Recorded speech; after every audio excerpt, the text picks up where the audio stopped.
Traffic ಕಿರಿಕಿರಿಗೆ good bye ಹೇಳೋಕೆ ಸರ್ಕಾರದ ಒಂದು ಮಾಸ್ಟರ್ ಪ್ಲಾನ್ ರೆಡಿ ಆಗಿದೆ. ಬೆಂಗಳೂರಿನ 5 ಕಡೆ ನಿರ್ಮಾಣವಾಗುತ್ತೆ ಎಲಿವೇಟೆಡ್ ಕಾರಿಡಾರ್.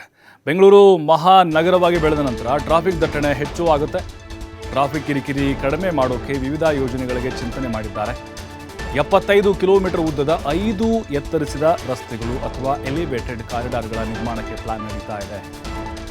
ನೋಡಿ, ಮೆಟ್ರೋ ಬಂತು, ಏನೇನೋ ಮಾಡಿದರು ಸರ್ಕಾರದವರು, ಅಲ್ಲಲ್ಲಿ ಫ್ಲೈಓವರ್ಗಳು ನಿರ್ಮಾಣ ಮಾಡಿದರು, ಏನೂ ತಡೆಯೋಕ್ಕಾಗಲಿಲ್ಲ. ಬೆಂಗಳೂರು ಟ್ರಾಫಿಕ್ ಹೆಂಗಿದೆಯೋ ಹಾಗೇ ಇದೆ ಅದು.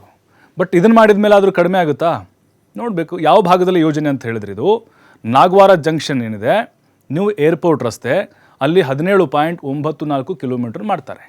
ಹಾಗೆ ಹಲಸೂರು ಕೆರೆ ಜಂಕ್ಷನ್ ಇದೆ ಅಲ್ವಾ, ಬಾಗ್ಲೂರು, ಅಂದರೆ ಹಲಸೂರು ಕೆರೆ ಜಂಕ್ಷನ್ನಿಂದ ಬಾಗ್ಲೂರುವರೆಗೆ 27 ಕಿಲೋಮೀಟರ್ ಮಾಡ್ತಾರೆ. ಹಳೆ ಮದ್ರಾಸ್ ರೋಡು, ಅಲ್ಲಿಂದ ಎಲೆಕ್ಟ್ರಾನಿಕ್ ಸಿಟಿ ಫ್ಲೈಓವರು, ಇಲ್ಲೂ ಕೂಡ ಈ ಯೋಜನೆ ಮಾಡಬೇಕು ಅನ್ನುವಂಥ ಚರ್ಚೆ ಕೂಡ ನಡೀತಾ ಇದೆ. ರಾಗಿಗುಡ ಜಂಕ್ಷನ್ನು ಅಂದರೆ 8 ಕನಕಪುರ ಮುಖ್ಯ ರಸ್ತೆ, ಅಲ್ಲಿ 18 ಕಿಲೋಮೀಟ್ರು. ನಾಗವಾರ ಜಂಕ್ಷನ್ನು, ಅಲ್ಲಿ ನ್ಯೂ ಏರ್ಪೋರ್ಟ್ ರೋಡು, ಅಲ್ಲಿ ಕೂಡ ಸುಮಾರು 18 ಕಿಲೋಮೀಟ್ರು. ಹಲಸೂರು ಕೆರೆ ಜಂಕ್ಷನ್ನು, ಹಾಗೆ ಅಲ್ಲಿಂದ ಬಾಗ್ಲೂರು ಸುಮಾರು 27 ಕಿಲೋಮೀಟ್ರು. ಹಳೆ ಮದ್ರಾಸ್ ರೋಡು ಮತ್ತು ಎಲೆಕ್ಟ್ರಾನಿಕ್ ಸಿಟಿ ಫ್ಲೈಓವರು, ಅಲ್ಲಿ ಕೂಡ 10 ಕಿಲೋಮೀಟ್ರು. ಇನ್ನು Sirsi circle to satellite bus stop, ಅಲ್ಲಿ 5.5 ಕಿಲೋಮೀಟ್ರ್ ಮಾಡಬೇಕು ಅನ್ನುವಂಥ ಪ್ಲ್ಯಾನ್ ಮಾಡ್ಕೊಂಡಿದ್ದಾರೆ.